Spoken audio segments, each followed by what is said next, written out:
안녕하세요, 여러분. 저희 외할머니가 살아계셨을 때 이런 말씀을 하셨어요. 자기 자식 홀대하는 집에는 절대로 시집가면 안 된다고요. 자식이란 그저 존재하는 것만으로도 사랑스러운 존재인데 그런 자식을 홀대하는 건 분명히 그 집 부모에게 문제가 있는 거라고요. 그런 곳에 시집가서 시집살이 힘들게 할까봐 무척 걱정을 많이 하셨어요. 저는 어릴 때 외할머니 밑에서 자라서 영향을 많이 받았거든요. 그리고 한 가지 더, 가족끼리 결속이 너무 강한 집안은 피하라고 말이죠. 그 안에 네가 가족으로 인정받기까지 시간도 많이 걸릴 것이고 결국 제가 소외감을 느낄 거라고 하셨죠. 그런데 외할머니께서도 모르는 게 있었나 봐요. 결혼을 해보고 겉과 속이 전혀 다른 가족도 있더라고요. 그런 곳을 정말 조심해야 하는 거죠. 그런 면에서 저희 시댁은 처음에는 정말 잘해주셨어요. 어머, 어서 와요. 우리 아들한테 여자친구가 있다는 말을 듣고는 얼마나 깜짝 놀랐는지 몰라요. 맞아요, 언니. 오빠한테 여자친구가 있다니 상상도 못했어요. 저희끼리 결혼 이야기를 끝내고 시댁에 갔을 때 시모와 시누는 저에게 환대하는 모습을 보여줬어요. 남편 나이가 당시에 38이었고 저도 동갑이었으니 저희 집에서는 빨리 시집가라는 느낌이었고 남편 집안도 그럴 거라고 생각하고 있었죠. 그렇게 설렘과 긴장을 안고 들어간 시댁에서 저는 의외의 상황과 맞닥뜨렸어요. 근데 얼마나 사귀었어요? 오래 사귀었어요? 저희 1년 좀 안 되는 기간 동안 사귀었어요. 아무래도 나이가 있다 보니 자연스레 결혼 이야기 나왔고요. 어머, 1년도 안 됐는데 결혼 이야기 하는 거야? 요즘 애들 그렇게 빠르게 결혼 선택했다가 이혼도 많이 하잖아. 그래도 연애를 2년 정도는 해보고 결혼을 해야 하지 않을까? 저희 집에서는 벌써 결혼하라고 난리라서요. 이 사람이 워낙 괜찮은 사람이라 저도 한다면 빨리 하고 싶고요. 저는 남편을 보며 싱긋 웃었죠. 남편은 순박하고 착한 사람으로 저와 잘 맞았어요. 우리 아들이 괜찮기는 한데 이렇게 쉽게 결정해도 되나 모르겠네. 상견례도 솔직히 나는 좀 이르다는 생각이고 좀 더 사귀어보고 결정하는 게 낫지 않을까? 이상한 기분이었어요. 분명 반기는 표정이었는데 입으로 나오는 말은 그와 정반대였거든요. 계속 상견례를 미루면서 결혼을 더 신중하게 생각하라는 그런 이상한 말만 하더라고요. 보통은 나이 40이 다 되어가는 노충과 가들은 빨리 결혼시키라고 하지 않나요? 그런데 오히려 더 늦추고 있더군요. 저는 그런 그들의 행동에 지지 않고 말했어요. 더 사귀어봐도 똑같은 거면 그냥 같이 사는 게 맞죠. 혹시 집안에 어떤 사정이라도 있나요? 조심스럽게 물어봤어요. 그런데 그 이야기를 하고 나니 표정이 싹 변하더군요. 그것도 남편이 보지 않는 곳에서만요. 그날은 밥이 입으로 들어가는지 코로 들어가는지 모른 채 그렇게 나와야 했어요. 그리고 그 뒤부터 저를 향한 무척 교묘하고 은근한 괴롭힘이 시작됐어요. 저를 싫어하는 건가 생각했는데 저를 초대해 식사를 하자고 하더군요. 그러면서 이렇게 말하더라고요. 어서 와요. 차린 건 많이 없으니까 많이 먹어요. 정말 복스럽게 잘 먹어서 보기 좋아. 아, 근데 우리 예비 며느리는 좀 덜 먹어도 되지 않을까? 아무래도 좀 그렇잖아. 제 통통한 몸을 아래 위로 쳐다보며 은근히 제 외모를 깎아내리더군요. 안 그래도 제가 살집이 좀 있는 편인데 그런 소리를 들으니 순간 속이 확 뒤집히더군요. 뚱뚱한 사람에게 진짜로 뚱뚱하다는 말을 하면 화가 날 수밖에 없잖아요. 그래도 참았어요. 설마 날 비꼬는 건 아닐 거라 생각했죠. 절 비꼬아봤자 뭐 하겠어요? 그리고 드레스 입어야 하는 것 때문에 그런 말 했을 수도 있지. 정말 10번, 100번도 넘게 저를 합리화시켰죠. 그리고 남편도 저를 위로해줬어요. 그런 말을 시모에게 들을 때마다 남편은 저한테 그랬거든요. 괜찮아. 난 토실토실한 자기를 좋아하는데 그래서 결혼하자고 하는 거잖아. 그러니까 그런 걸로 우울해하지 마. 내 눈에만 예뻐 보이면 되니까. 정말 지금 생각해도 참 사랑꾼인 저희 남편이죠. 그런 남편 아니었으면 진짜 다 때려치우고 싶을 만큼 재수없는 게 시모였죠. 그리고 그런 재수없는 사람이 시모 하나만은 아니었어요. 하루는 제가 화장실에 갔는데 신우와 남편이 대화를 나누는 것 같더라고요. 집에 있는 화장실인데 방음이 잘 안 되는 건지 둘이 화장실과 가까운 곳에 있어서 그런 건지 소리가 들리더라고요. 그런데 신우가 어이없는 소리를 남편에게 하더라고요. 오빠는 저 사람 어디가 좋아서 만나? 예쁘지도 않고 그렇다고 직업이 좋은 것도 아니고.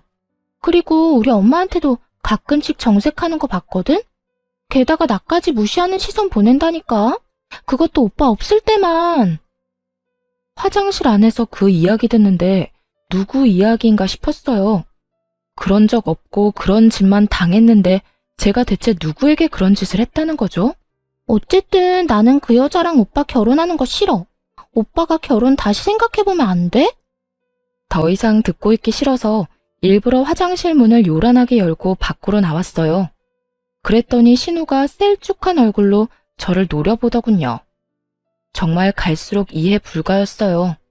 제가 대체 뭘 했길래 이 사람들한테 이런 취급을 받는지 도무지 짐작 가는 일이 아무것도 없었거든요.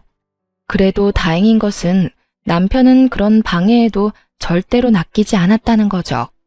결국 자기 마음대로 되지 않는 남편을 시모와 신우는 번갈아가며 괴롭혔어요. 은근한 전략이 안 먹히는 것 같으니 그 후에는 아주 직접적으로 남편에게 요구하더라고요. 나는 저 애를 며느리로 삼기 싫어. 덩치도 크고 얼마나 게을러 보이니? 그렇지 않아도 너희 아버지 암 때문에 병원에 계시고 할머니도 요양원에 계시는데 저런 애가 들어와서 도움이 될 리가 없잖아. 그래, 오빠는 사람 보는 눈이 너무 없어. 더 괜찮은 사람이 있을 건데 왜 저런 여자를 데려와? 나는 이 결혼 절대 반대야. 그리고 오빠도 알잖아. 부모가 반대하는 결혼했다가 어떻게 되는지. 우리랑 인연 끊고 싶으면 그 여자랑 결혼하던가. 정말 상상을 초월하는 말로 남편을 괴롭혔더군요. 저는 덩치가 있긴 하지만 그렇다고 게으른 성격은 아니었어요. 행동하는 것보다 많이 먹어서 그렇지 체력은 다른 사람들보다 훨씬 좋은 편이었고요. 그리고 저는 저를 사랑해주는 사람을 그대로 놓아버릴 정도로 포기가 빠른 편은 아니었어요. 오히려 물고 늘어지는 편이었죠. 그리고 다들 알다시피 자고로 연애라는 건 주변에서 말릴수록 더 불타오르는 거라고 하지 않던가요? 친구처럼 잔잔하고 평화롭던 저와 남편의 사랑은 방해꾼의 등장으로 뜨겁게 불타올랐거든요. 저는 어떤 방법을 써서라도 남편과 결혼을 하기로 결심했어요.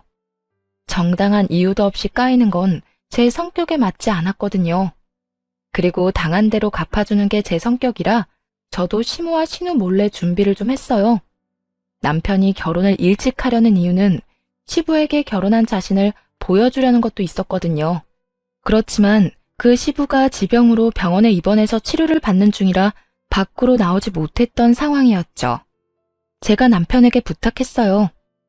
아버님 많이 안 좋으신 거야? 나와서 밥 한 끼 정도 못 하셔? 외출은 가능하셔. 다만 집에서 모시기 어려운 상태라 요양병원에 모시고 있는 거거든. 아예 밖으로 나오지 못할 정도는 아니라는 말에 저는 일이 쉽게 풀릴 거라 생각하고 웃어 보였어요. 그리고 주말 시부의 컨디션이 좋을 때 시간을 정해 시부의 외출을 감행했어요. 물론 시부에게는 당일 가서 말씀드렸어요. 미리 말하면 시모와 신우가 또 깽판 칠 것 같았거든요. 그리고 제가 입을 옷은 남편이, 남편의 신발과 넥타이는 제가 준비했어요. 그렇게 저희 부모님과 시부를 대면시켰죠. 아유, 이렇게 귀한 딸을 시집 보내려면 마음이 아프시겠습니다. 아니요, 저희 애가 많이 모자랍니다. 일하느라 집안일도 잘 못 거들어서 처음에는 많이 부족할지 몰라요. 그래도 애정으로 봐주세요. 못하는 걸 못한 채로 두는 아이는 아닌지라 조금씩 잘해 나갈 거예요. 예, 제가 몸이 이 모양이라 아들놈 장가가는 게 소원이었는데 며느리가 그걸 이뤄주는 것 같아 고맙네요. 그리고 입원한 동안 아들 통해서 며느리가 이것저것 제 편의를 많이 봐줬다고 들었습니다. 이렇게 야무지니 우리 아들은 복 받은 거지요. 시부가 입원한 동안 남편을 통해서 시부에게 이것저것 챙겨줬거든요. 특히 병원 생활로 입맛 없을 것 같은 시부를 위해 맛있는 음식도 많이 넣어드렸고, 안에 있을 때 심심하지 마시라고 좋아하시는 책도 많이 보내드렸거든요. 그렇게 여러 면으로 도장을 쾅쾅 찍어 놓은 보람이 있었어요. 시부가 저를 무척 좋게 봐줬어요. 그러면 지체하지 말고 어서 나를 잡는 게 어떻겠습니까? 줘야 좋지요. 최대한 빨리 잡아서 제가 손주라도 볼 수 있으면 정말로 여한이 없을 것 같습니다. 결국 제가 원했던 그 말이 시부의 입에서 나왔어요. 시부 덕분에 저희는 결혼 허락을 받았어요. 그리고 날짜 잡는 것까지 이야기하고 소소한 이야기로 분위기가 무르익었는데 그제야 시모와 신우가 뛰어오더군요. 사실 두 사람에게도 상견례 한다고 미리 말해놨거든요. 시부가 온다는 이야기만 쏙 빼놓고 말이죠. 당연히 제가 전화하니 네가 뭔데 멋대로 상견례 날짜 잡냐며 가지 않을 거라고 코웃음 치던 시모였는데 시부가 있다는 걸 남편에게 뒤늦게 듣고 놀라 달려온 거였어요. 이게 뭐 하는 거야? 당황한 시모와 신우를 앞에 두고 시부가 말했어요. 당신 도대체 이런 중요한 날 왜 늦은 거야? 너도 상견례 계속 미룬다는 말은 들었다만 이런 자리에까지 늦어? 여보, 다시 한번 생각해봐요. 당신 아파서 그런 거면 그런 생각 버려요. 당신 지금보다 더 오래 건강하게 살 수 있는데. 그리고 저는 지금이 기회라는 걸 잘 알았어요. 시모와 신우가 왜 저를 탐탁치 않아 하는지 물어볼 처음이자 마지막 기회요. 어머님, 그런데 이 사람도 이제 곧 40인데 결혼을 미루는 이유가 따로 있을까요? 저나 남편에게 문제가 있는 것도 아니고 양가 집안에 나쁜 일이 있는 것도 아닌데. 그리고 40이 다 돼가는 저희가 1년 정도 사귀었으면 많이 사귄 거라 생각하는데 정말로 이해가 안 돼서 여쭤보는 거예요.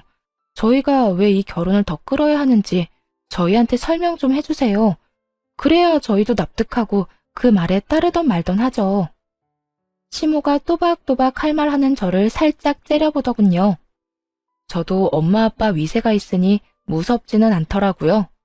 그리고 무엇보다 시부가 있는 앞이었잖아요. 아들의 결혼을 그 무엇보다 축복하고 좋아해주는 시부가 있는데 제가 뭐가 겁나겠어요? 시부 위세를 등에 업고 물었죠. 그랬더니 시부도 말하더라고요. 그래, 내 며느라가한테 다 들었어. 대체 왜 그런 짓을 했어? 듣고 있으니 내가 기가 막히고 어이가 없어서 언제든 빨리 결혼시키고 싶다며. 나한테 한 말이랑 애들한테 하는 말이 왜 달라? 그러자 시모가 입을 꾹 닫더군요. 뭔가 있는 것 같았지만 말하지 않더라고요. 그게 무슨 이유인지는 모르겠지만 시부에게도 말하지 못할 만큼 비밀스럽고 문제가 되는 것임에는 틀림이 없어 보였죠. 그날을 기점으로 제 안에서 시모는 꿍꿍이가 있는 사람 1위에 올라섰어요.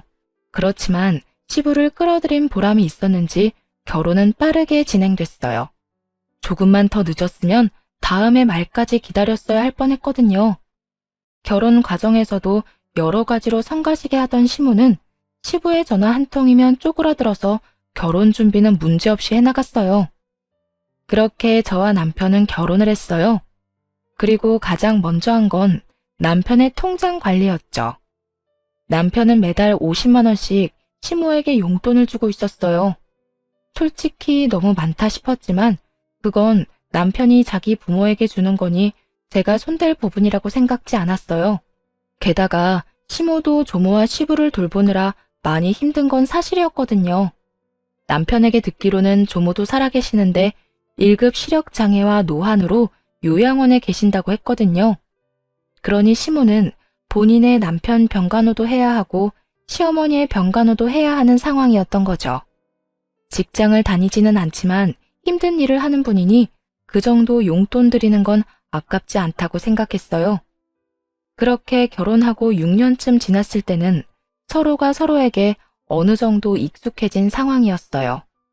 시모와 신우는 마주칠 때마다 저를 노려보긴 했지만 예전처럼 막무가내로 굴지는 않았어요. 이미 결혼을 했으니 더 이상은 무의미하다고 생각했을지도 모르죠. 그리고 그때쯤에는 남편과 제 사이에 아들이 태어났기 때문에 분위기가 누그러진 거라고 생각했어요. 시모와 신우가 아이에게 뭔가 사주거나 엄청 예뻐하는 건 본 적 없지만요. 제가 그 부분에 대해서 남편에게 엄청 화를 낸 적 있거든요. 그랬더니 남편이 약간 곤란한 표정을 지으며 저한테 그 이유를 명확하게 설명해 주더라고요. 어머니가 우리 아이 안아주지 않아도 너무 마음 쓰지 마. 사실은 어머니가 새어머니거든. 그래도 여태껏 나 키워주셨어. 그러니까 그 부분은 깊게 생각하지 마. 어머니도 핏줄에게 더 마음이 가는 거겠지. 나 키워준 것만으로도 고맙게 생각하고 있어. 그 이상 바라면 욕심이지. 남편의 이야기를 듣고서야 이 사람들이 왜 남편 결혼에 그다지 흥미가 없었는지 조금은 이해할 수 있게 됐죠. 자기 자식이 아니니까 결혼을 늦게 가든 노총각으로 늙어 죽든 상관 안 한 모양이다 싶었어요. 솔직히 애가 생긴 후 제가 애와 떨어질 수 없다 보니 시댁과 만남을 계속 피할 수 있었거든요. 그러다 얼마 전 시모가 외출하려다 계단에서 구르는 바람에 다리뼈가 골절되는 사건이 벌어졌어요. 골절된 뼈가 붙을 때까지 병원에 입원했는데 나올 때 저희가 시댁으로 모셨어요. 그런데 가는 차 안에서 시모가 툭 한마디를 내뱉었어요. 우리 집 말고 너희 집으로 가자. 네? 저희 집이요? 그래. 시어머니가 다쳤는데 너희는 그냥 집에만 내려다주고 갈 생각이었니? 지금 당장 거동도 제대로 못하는데 목발 짚으니 겨드랑이랑 어깨도 너무 아프고 온몸이 별로야. 그러니 너희가 내 수발 좀 들어야겠다. 저는 당황했어요. 이제 막 새돌이 된 아기가 있는 맞벌이 집이었어요. 남편은 야근이 잦았고 저는 퇴근과 함께 육아 시작인 사람이었거든요. 그런 상황에서 시모까지 떠맡으라는 건 너무한 일이었어요. 어머님, 저희 맞벌이에요. 게다가 애까지 키우고 있어서 어머님 수발 드는 게 쉽지는 않을 것 같아요. 아니면 아가씨 댁에 가 계시는 건 어때요? 아가씨는 혼자 사는 데다가 일도 재택근무인 걸로 아는데. 언니, 생각이 있는 사람이에요? 결혼도 안 한 제가 어머니랑 같이 살면 어떤 인간이 나랑 연애하고 싶겠어요. 나 평생 노처녀로 늙어 죽게 만들려고 작정했어요. 그리고 이런 일에 맨입으로 해달라는 것 자체가 좀 경우 없는 일 아닌가요? 어머님이 평생 아프실 건 아니잖아요. 다리만 나으면 집으로 돌아가실 텐데 무슨 그런 소리를 하세요? 그리고 저희도 그냥 모셔달라는 건 아니에요.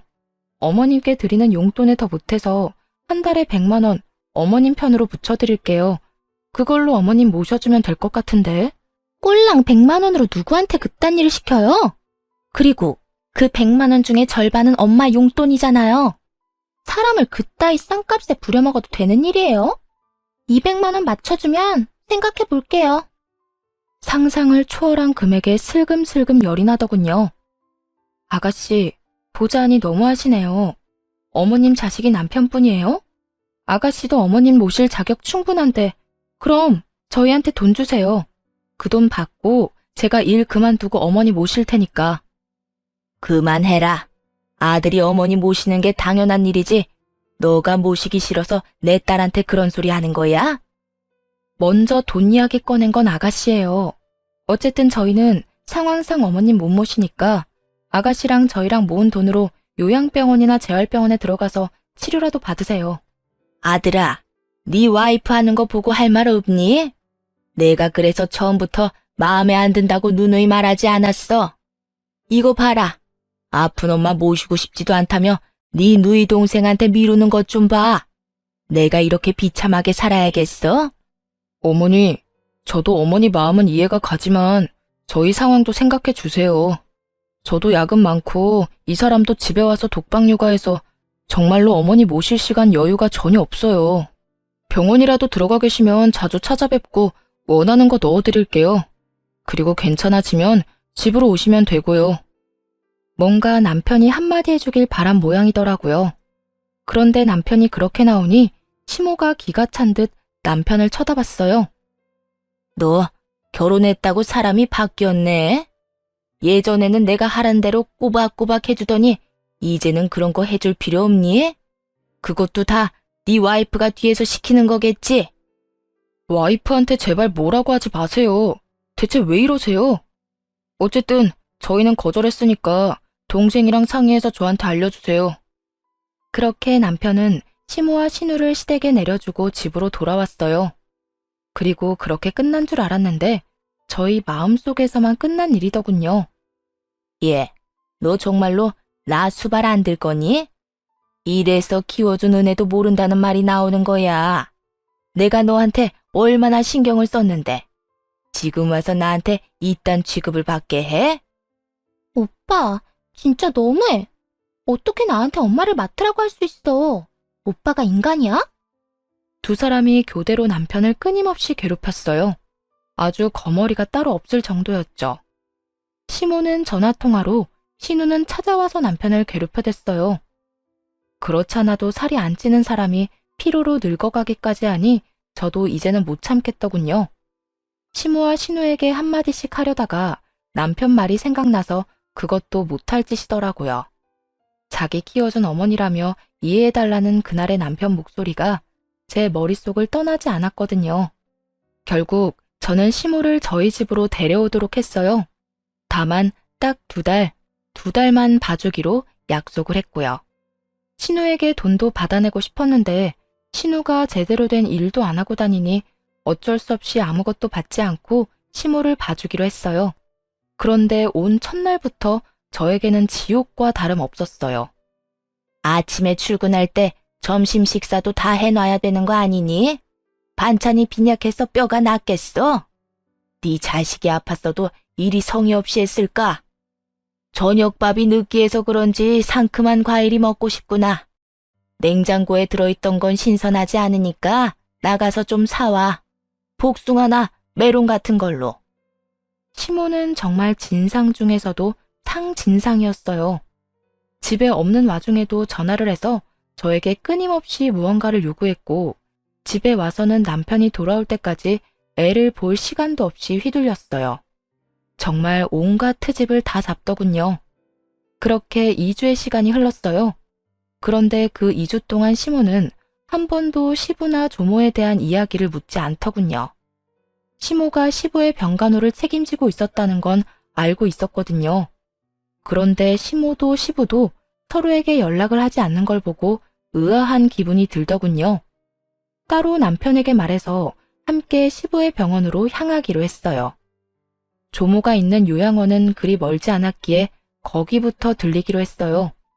저희는 한 달에 한 번씩 꼬박꼬박 조모 병원을 찾았거든요. 그런데 이번에는 시모 문제에 여러 가지 문제가 겹쳐서 지난달에는 방문을 못한 상태였어요. 그런데 간호사가 저희한테 이상한 말로 인사를 전하더군요. 어머, 얼굴 잊어버리겠어요. 사실은 어르신도 보호자분들 오시길 엄청 기다렸거든요. 그래요? 저희 주 보호자는 저희 어머니인데 언제 오고 안 오셨는지 알 수 있나요? 잠깐 차트 볼게요.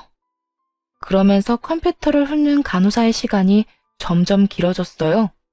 드디어 찾았는지 밝은 얼굴로 제게 말해줬어요. 6개월 전에 한 번 오신 거로 되어 있네요. 어머님이 오셨다고 차트에 적혀 있어요. 저희도 한 달에 한 번씩은 오는데 시모가 6개월 동안 안 온 걸 보니 뭔가 이상하다 싶었어요. 그러고 보니 저희가 수발 들고 있는 와중에도 조모와 시부를 신경 쓰는 걸 한 번도 못 봤거든요. 이상한 일 투성이었지만 면회 중에 그 생각만 할 수도 없으니 얼른 시조모를 찾아뵙고 인사를 드렸어요.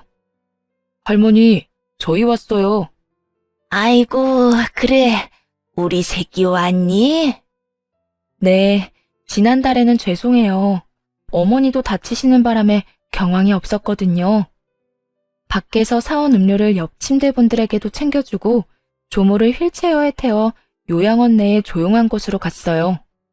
시모는 눈이 잘 보이지 않는 만큼 청력이 예민하셔서 갑자기 고함을 질러대는 치매 노인과 같이 있는 걸 싫어하셨거든요.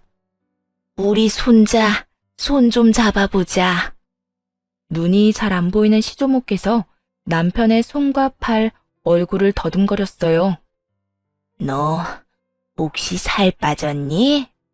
건강 챙겨야 한다. 너는 어릴 때부터 몸이 허약해서. 그러더니 손자 손을 꼭 잡고는 머뭇머뭇 한마디를 꺼내셨어요. 너 혹시 너희 엄마 때문에 힘든 건 아니지? 남편이 아무 대답하지 않자 조모가 남편 손을 더 꼭 잡았어요. 내가 더 건강하게 오래 살았어야 했어. 이런 곳에 들어오지 말고. 너 혹시 네 새엄마가 너 버리려고 한 건 기억하니? 순간 저도 남편도 흠칫 굳었죠. 설마 이런 내용을 말해줄 거라고는 생각도 못했거든요. 엄마가 진짜 그랬다고요? 그래. 그 뒤로도 너 키우기 싫다고 나 찾아와서 하소연하는 거 내가 따끔하게 일러보냈다. 그런데 이상하지? 너 다 크고 나니까 그런 말이 없어. 너 성인 될 때까지 주구장창 와서 네 욕만 하던 년이. 남편은 자신을 길러준 새엄마에 대해 항상 고마운 마음을 가지고 있었어요. 그건 옆에서 봐온 제 눈에도 그렇게 보였거든요. 그런데 그 모든 게 가식이었고 남편이 미성년자 시절 내내 그렇게 생각했다는 거잖아요. 그런데 왜 성인이 되고 나서는 그런 말이 없었나 의아했어요. 성인이 된 후에도 남편은 시댁에서 함께 살고 있었거든요. 분명 얼굴 마주치는 건 똑같은데 성인이 되기 전과 된 후의 모습이 달랐을까요? 남편은 골똘히 뭔가를 생각하고 또 생각하는 모습이었어요. 저도 조모 말에 충격을 받기는 했지만 그래도 저까지 흔들려서는 안 된다고 생각했어요. 그리고 당사자가 아니었으니 남편보다는 충격을 덜 받을 수밖에 없잖아요.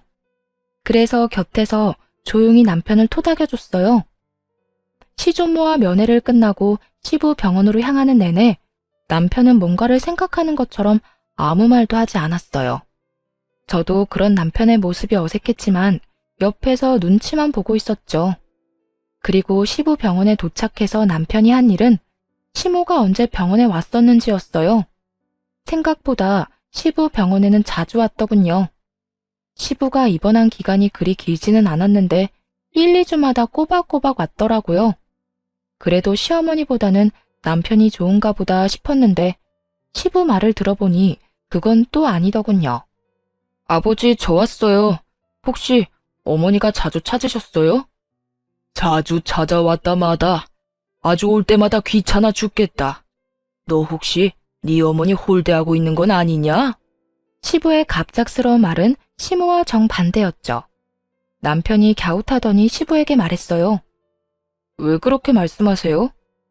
그렇지 않고서야 너희 엄마가 와서 그런 말을 할 리가 없잖아. 네가 요새 서운하게 대한 건지 결혼하고 나서 엄마한테 관심을 안 줘서 그런 건가? 자꾸 자기를 보험금 수령자로 해달라. 집은 딸한테 주라며 나한테 요구를 하잖아. 요새 네 동생이 너희 엄마 모시고 있다던데 어머니 잘 들여다보고 신경도 쓰고 그래라. 네가 자기한테 신경 안 쓴다고 딸밖에 없다며 지금 살고 있는 집 명의 네 동생 앞으로 돌려달라는데 네 엄마가 얼마나 불안했으면 그런 소리를 했겠냐. 이제 너도 엄마 알아서 챙겨드리고 그래. 보험금 수신인을 바꿔달라는 말이 이렇게 무섭게 들리긴 처음이었어요. 어머니가 그런 말을 하셨어요? 그럼 동생은 별말 없었어요? 너희 할머니 돌보는 것도 네 여동생이 하고 싶다고 하더구나. 그것 때문에 매달 돈 필요하다고 해서 돈 좀 주고 있어. 50만 원씩. 저와 남편은 순간 뒤통수를 제대로 맞은 기분이 들었어요. 조모 병원에 넣어두고 돌봐주지도 않던 신우가 돈까지 받아갔다는 이야기에 남편 눈이 뒤집어졌어요. 왜냐면 조모에게 필요한 물건이 있으면 본래 주 보호자에게 연락이 가는데 주 보호자가 연락을 받지 않으면 그 다음 보호자에게 연락이 오거든요. 그래서 간호사가 남편에게 매번 전화를 했어요. 필요한 게 있을 때마다 챙겨달라고 말이죠. 그래놓고 지금 시무마저 우리에게 넘기고 자기는 아무런 노력 없이 돈만 챙겨가고 있었으니 남편이 느꼈을 배신감이 상상도 되지 않더군요. 시부 옆에서 수발 들면서 시부에게 뭐라도 뜯어내려고 안간 힘을 쓰는 시모의 모습을 본 것 같아 저도 기분이 안 좋았고요. 사실 시댁 재산권은 전부 시부에게 있거든요. 여태껏 아무것도 안 주고 틀어지고 있으니 시모가 안달이 난 모양이었어요. 남편은 돌아오자마자 시모에게 따지더군요. 어머니, 혹시 제 결혼 반대한 거 제가 드리는 돈 때문이었어요? 그게 무슨 말이야, 뜬금없이. 아무것도 모른다는 듯 시모가 웃더군요. 남편은 그에 지지 않고 말했어요. 할머니한테 듣고 오는 길이에요. 저 성인 될 때까지 저 키우기 싫다고 그러셨다면서요? 어릴 때는 고아원에 갖다 버리라고 했다던데 사실인가요? 너 설마 그 늙은 노인 말만 믿고 나한테 이러는 거야? 옛날 일이야. 나도 기억도 안 나는 옛날 일. 그래서 아버지한테 가서 보험금 수령인 바꿔달라. 동생한테 유산 물려줘야 한다. 그렇게 열심히 개수작 부리신 거예요? 고아원 갖다 버리라고 할만하네요. 어릴 때 갖다 버렸으면 아버지 보험금이며 유산 다 어머니랑 동생 나눠 가지는 건데 안 그래요? 얘가 지금 무슨 소리를 하는 거야? 너 내가 여태껏 너희 집안에 얼마나 잘했는지 모르지? 젊어서는 너랑 딸 뒤치다꺼리 해야 했고 늙어서는 할머니랑 네 아버지 병수발 들어야 했어. 그리고 내가 네 엄마고 내 남편 본처인데 당연히 그건 요구할 수 있는 거 아니니? 그렇죠. 어머니가 진짜로 그런 일들을 했으면 당연히 모든 걸 받을 만하죠. 그런데 왜 아버지한테 거짓말하셨어요? 지금 어머니 모시고 있는 건 저인데 동생이 모시고 있다고 거짓말하셨잖아요. 그리고 할머니 병원에 가본 적은 언제예요? 반년도 넘게 가보지도 않았던데 그거 아버지도 알고 있긴 해요. 동생도 마찬가지예요. 할머니 모시겠다고 해놓고 반년 넘게 와보지도 않고 여태껏 그런 명목으로 아버지한테 돈을 얼마나 받아가셨어요? 내가 받아가긴 뭘 받아가? 당연히 받아야 하는 돈이지. 그리고 너 이러는 거 아니다. 여태 키워준 은혜도 모르고. 남편은 시모 말을 무시한 채 신우에게 전화를 걸었어요. 신우가 전화를 받자마자 다짜고짜 말하더군요. 앞으로 어머니 네가 모셔. 난 모실 생각 없으니까 당장 와서 데리고 가. 그게 무슨 말이야? 갑자기 1억이야? 오빠가 봐주기로 했잖아. 왜 말을 바꿔? 그리고 엄마가 무슨 짐이야? 왜 여기저기 왔다 갔다 하게 만들어? 그럼 네가 애초에 데려가던가. 왜 나한테 맡겼어? 너희 엄마잖아. 나도 키워준 은혜 다 갚았다고 생각하고 있어. 한 달에 50만 원씩 20년을 꼬박 들였어. 그리고 어머니 필요한 거 있을 때마다 너한테 전화한 적 있어? 나한테 전화 와서 다 해먹었지. 갑자기 왜 이래? 오빠 진짜 웃긴다. 우리 엄마가 오빠 키워준 은혜는 생각도 안 해? 엄마가 얼마나 고생해가면서 오빠를 키웠는데. 그리고 우리 엄마 없었으면 오빠도 엄마 없이 불쌍하게 자랐을 거면서 이제 와서 버리는 거야? 그래서 돈 줬잖아. 내가 벌어서 매달 용돈 줬잖아. 20년을 처먹었으면 많이 먹은 거 아니야? 내가 그렇게 보기 싫었으면 애초에 아버지랑 결혼을 하지 말았어야지. 내가 죽어도 우리 아버지 아들인데. 딸, 너희 오빠가 도대체 왜 이러는지 모르겠다. 너희 할머니 전화 받고 와서는 나를 돈이나 탐하는 여자로 몰아가는데 미쳐버리겠어. 이래서 검은 머리 짐승 거두는 게 아닌데 내가 그때 왜 애 있는 남자랑 결혼했나 몰라. 다리도 지금 덜 붙었는데 나 쫓아내려고 난리가 났어. 네가 어떻게 좀 해줘. 오빠, 이러면 나도 아빠한테 다 잃을 거야? 이르라고. 그러면 나도 똑같이 아버지한테 말씀드릴게. 너 할머니 모시겠다고 해놓고 요양원 처박아 놓고 반년 동안 가보지도 않고 필요하다는 물품 넣어주지도 않은 거 내가 다 말할게. 그럼 되겠네. 남편 말에 신우가 입을 딱 닫더군요. 자기가 잘못한 게 있으니 대꾸할 말이 있을 리가 없죠. 뭐가 됐든 난 절대로 엄마 안 모셔. 부양 안 할 거야.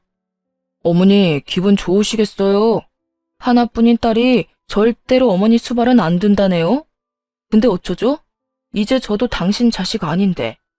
친자가 아니니까 부양 의무는 없는 거 맞죠? 친자식한테 부양하라고 하세요. 남편은 그 길로 시모를 강제로 끌어내 차에 태웠어요. 그리고 신우 집 앞에 시모와 시모가 가지고 온 짐을 덜렁 내려놨죠. 시모가 고래고래 고함을 지르더군요. 네가 이러고도 무사할 줄 알아?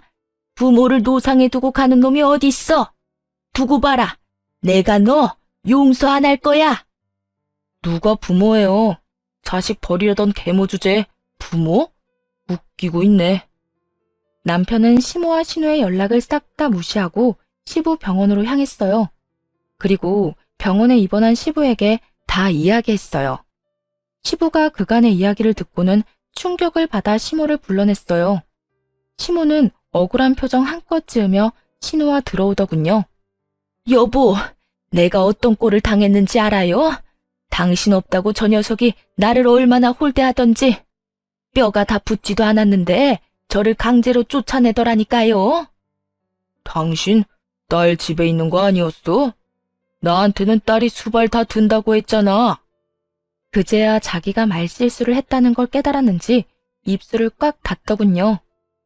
그래놓고 나한테는 아들 녀석이 잘못한 것처럼 말을 했어? 도대체 이유가 뭐야? 그리고 당신, 어머니 요양원에 모셔놓고 어떻게 반년 동안 병문안을 안 가볼 수가 있어? 며느리잖아. 그러라고 돈도 줬잖아.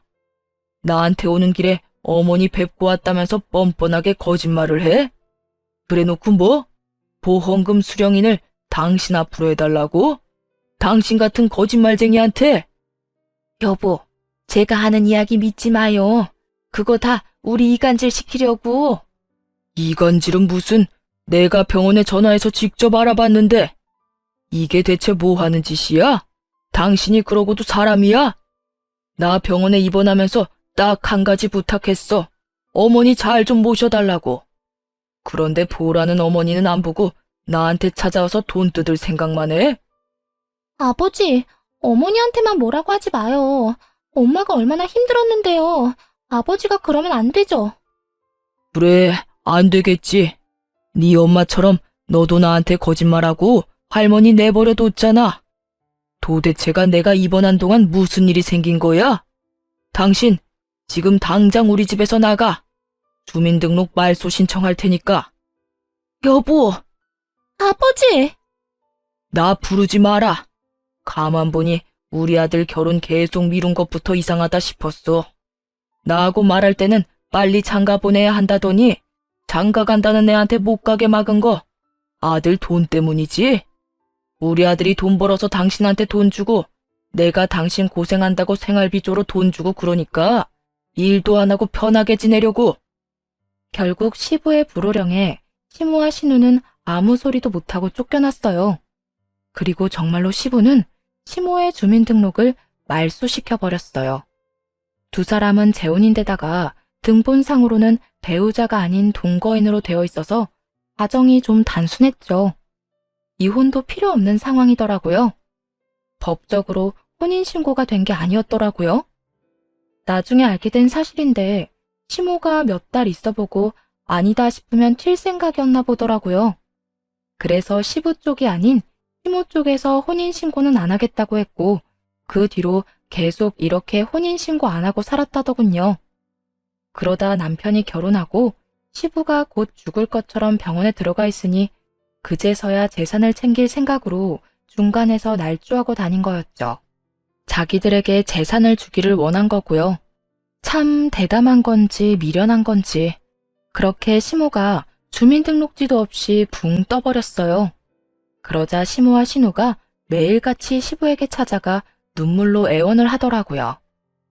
여보, 제발 우리 좀 살려줘요. 이제 나가면 우리는 어떻게 살아요? 주민등록만이라도 당신 앞으로 해줘요. 네? 잘못을 빌지 않고 자기 불쌍한 것만 내세운 꼴을 보니 아직도 정신 못 차렸다 싶었죠. 내가 미쳤어? 여태껏 우리 집 재산 갉아먹고 있던 인간들한테 내가 왜 그런 행동을 해? 내가 당신한테 여태 못한 게 뭐가 있어? 그런데 내 아들을 불효자로 몰아서 나랑 이간질을 시키려고 했어? 그러고 나서는 내 재산 다 당신 딸이랑 나눠 가질 생각이었냐고? 그런 게 아니라고 했잖아요. 딸, 너도 아버지한테 뭐라고 해봐. 엄마 그러면 네 밑으로 들어가도 되겠니? 난 이렇게 혼자서는 못 살아. 넌 진짜 내 딸이잖니. 그렇게 엄마를 소중히 생각하던 신우도 수발들라는 말 앞에서는 신중해지더군요. 신우 대답이 웃겼어요. 엄마, 딸한테 기생충처럼 들러붙을 거야? 결혼도 안 했는데? 아빠, 그리고 나 이제부터 할머니 요양원에 자주 갈 거예요.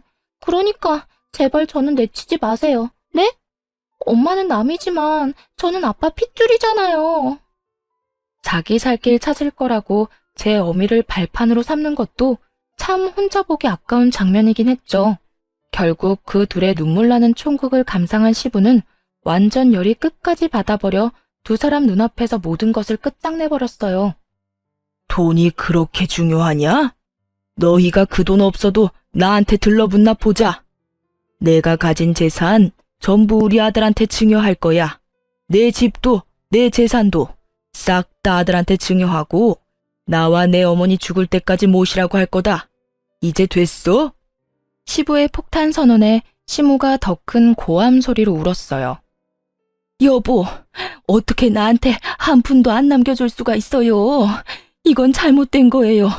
제가 당신 아들을 어떻게 키웠는데? 어떻게 키우긴? 내 아들 그저 네 돈주머니로 생각한 주제에 내가 어머니한테 그 말 듣고 기도 안 차서 내 아들을 네가 뭔데 고아원에 넣어라 마라 해. 당신이 뭔데? 그렇다고 내가 돈을 덜 줬어? 생활비에 당신 용돈까지 돈 넣어줬는데 왜 내 아들을 저렇게 비참하게 만들어? 그리고 당신 내 아들 키우면서 딸애보다 더 잘해준 적이 있어? 내가 말은 안 했지만 매번 당신은 딸만 감싸 돌았지. 커서 이젠 좀 괜찮아졌나 싶었더니 네 딸만 자식이고 내 아들은 자식도 아니야? 내가 네 딸년 신경 써줬으면 너도 내 아들 힘들게 만들지 말았어야지. 늙은 할망구가 한 말 때문에 지금 이러는 거예요? 처음에 그랬지만 그 뒤에는 괜찮았다고요. 돈 주니까 괜찮았겠지. 내 말 틀렸어? 양심을 좀 챙겨. 결국 시모는 찍소리도 못하고 시부의 호통에 쭈그러졌어요.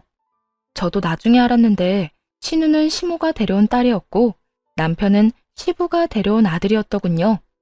나이 차가 좀 있어서 제가 후 시모가 낳은 아이라고 생각했는데 피도 이어지지 않은 모양이었더라고요. 신우는 그 사실도 몰랐는지 자기가 시부의 딸이 아니라는 걸 알고 더 놀랐어요. 솔직히 시부가 딸을 대함에 있어서 너무 격없고 잘해줬기에 핏줄이 아니라는 건 예상도 못했었어요. 결국 한바탕 난리가 나고 시모와 신우는 그 뒤로 감쪽같이 모습을 감췄어요. 그리고 몇 달 뒤에 소식을 듣게 됐어요. 시모가 치매에 걸렸다는 소식이요. 연세가 그래도 그렇게 많지는 않았는데 짧은 시간 스트레스를 많이 받은 모양이었더라고요. 알고 보니 시부에게 쫓겨나서 갈 곳 없으니 신우 집에서 지내게 해달라고 사정했던 것 같더라고요. 절대로 수발 안 들겠다며 버티던 신우가 한 가지 조건으로 집에 살 수 있도록 해줬대요. 월세를 받겠다고 했답니다. 자기 어머니한테 그리고 집에서 쓰는 거 다 시모가 벌어서 쓰라고 했다네요. 결국 시모는 늙은 60대 후반의 나이에 여기저기 돈 벌러 해본 적도 없던 농사일에 굳은 일까지 했다고 해요. 열심히 신우의 빨대가 되어 돈 벌어다 줬는데 결국 얻은 건 치매뿐이었죠. 참 똑같은 인간들이었어요. 아들 장가도 못 가게 하고 빨대 꽂으려 했던 시모나 그런 늙은 시모에게 빨대 꽂아서 치매에 걸리게 만든 신우나 거기서 거기더라고요. 그 이야기 듣는데 참 헛웃음만 나오더군요. 시모와 신우가 양보하고 조금씩 물러섰다면 상황은 이런 식으로 흐르지는 않았을 거예요. 남편은 책임감이 강하고 주변 사람들에게 참 잘하는 사람이거든요. 떡을 하나 받으면 떡 한 봉지로 갚는 사람이요. 시모가 마지막까지 모르는 게 하나 있었는데 시모는 이 모든 사태가 시조모의 말 때문에 일어난 거라고 착각하고 있더라고요. 그런데 남편은 이미 시모가 자신을 싫어한다는 생각을 어렴풋이 하고 있었더라고요. 특히 결혼하고 나서 그것을 제일 강하게 느꼈다고 하더군요. 우리 아이가 태어나고 눈길 한 번 안 주고 안아주지도 않았으니까요. 하물며 친정에서 아기용품이 선물로 수두룩하게 흘러들어올 때 시댁에서는 아무것도 주지 않고 관심조차 주지 않았을 때 그때 정말 강하게 그런 느낌을 받았대요. 그래서 그 뒤에 알게 된 그 이야기에 더 화가 났던 거고요. 만약 시모가 남편을 최소한 싫어하지는 않았더라도 남편은 시모의 가장 든든한 사람이 되었을 거예요. 신우도 마찬가지죠. 신우가 조금만 덜 이기적으로 굴었다면 남편은 신우를 친동생으로 여기며 무엇이든 해줬을 거예요. 그런 사람이거든요. 그런데 그렇게 좋은 사람 뒤통수를 치려고 했으니 사실 남편이 동생 결혼할 때 대비해서 적금도 모으고 있었거든요.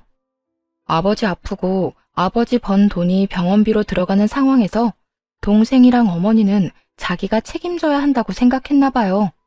그런데 그런 식으로 뒤통수를 맞았으니 그 사람들 서로가 서로에게 하는 것만 봐도 인연 끊는 게 충분히 이해가 가는 사람들이잖아요.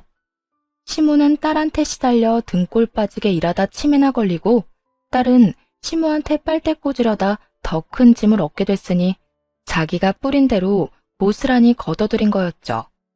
어쨌든 이제라도 그 무시무시한 모녀들과 인연을 끊게 돼서 다행이라고 생각해요. 정말 남편 잘 만나도 시댁 잘못 만나면 큰일 나는 일이더라고요. 남편은 좀 침울해 보였지만 지금은 더 개운한 모습이고요. 시부와 시조모는 저희가 자주 들리고 외박해서 집에 자주 모시니 예전보다 더 좋아하세요. 지금까지가 제 사연 끝입니다. 어떠셨나요? 많은 의견 댓글로 써주시면 감사하겠습니다. 여러분, 항상 건강 조심하시고 비 피해 없으시길 바랍니다. 감사합니다.